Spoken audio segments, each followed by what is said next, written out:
calculating his GI Bill benefits. Now, Rudisill was entitled to 2 different GI Bills from his time serving before and after 9/11. He wanted to use those benefits to go back to school, but the VA argued that he could only choose one. Yeah. However, in a 7-2 decision by the Supreme Court, they decided in Rudisill's favor, writing all that VA's rule was in part, quote, nonsensical under the government's view of the statute. It would impose an exhaustive forfeiture requirement for veterans with 2 separate entitlements, end quote. So here to tell us a little bit more about this, because it does seem a little confusing, Navy veteran and board member of the Pipe Hitter Foundation, Tommy Marquez. Tommy, great to see you. It is a little confusing, especially for people that have never served in the military.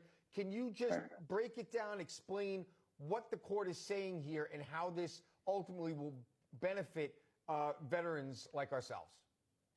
Yeah, absolutely. Essentially, the court says that the bureaucrats in the VA wrongfully displaced about 12 months of benefits from veterans unnecessarily. And we should all, if you qualified and you joined before 2001, and then you served 3 years before 2008, and it was honorable service, you should qualify for both the Montgomery GI Bill and the post 9/11 GI Bill. You should not have to give up one for another.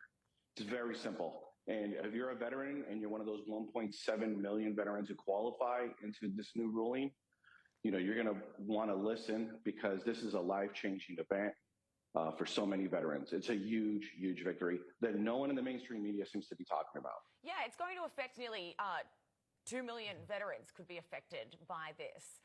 So what should they do? If these veterans are listening to this now and are just learning about this decision, what does it mean for them? What can they do about this? Well, what we want veterans to know at the Pipe Hitter Foundation is you could go to our website, pipehitterfoundation.org, and you could follow us there. We're going to be providing this update along with many other resources to veterans. I know everyone knows this is the advocacy and the unapologetically and relentlessly passionate individuals who help our service members and our first responders with legal defense funds and things like that. But you could also count on us for tons of resources, and the VA is one of them. And we provide information on what's going to happen. Now, I'm closely monitoring this in Congress as a former senior congressional staffer. I've recently just talked with the former undersecretary of the VA, and I was on Newsmax with the former secretary of the VA. And we've been discussing how this is going to play out. And we're going to try to provide you all the updates, because we know the VA won't. They're horrible at connecting with veterans. They're notorious for getting things out in like the lowest possible channels for it to affect veterans. But we're going to keep you up to date. And one thing we really want every veteran to know, and their families, because this can impact them as well. I know it did for me.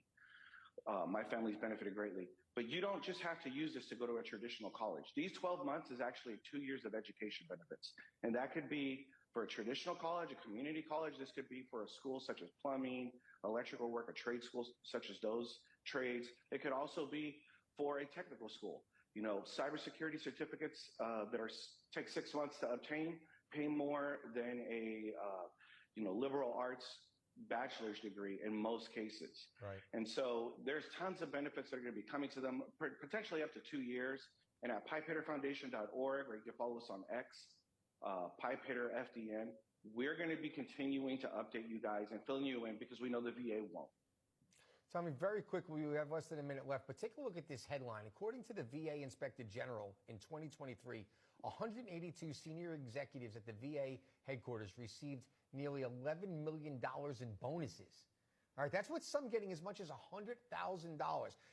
It boils my blood to see when our veterans aren't being taken care of. And on top of this, by the way, I think the total funding for veterans was $3 billion as opposed to $66 billion spent on illegal migrants. So, right.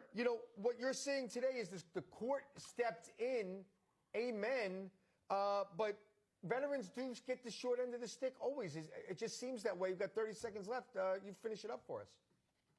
Well, this is typical. And yes, I read this story, and I'm irate about this. These individuals took the money that Congress gives, and this is why I'm always worried about Congress giving the VA more money to them. They took this money. They knew it was wrong. They knew they didn't qualify. They stole it. And now they're like, hey, we're going to repay it back. Of course, there's no accountability for them to repay it back. There's no proof that they're going to do it.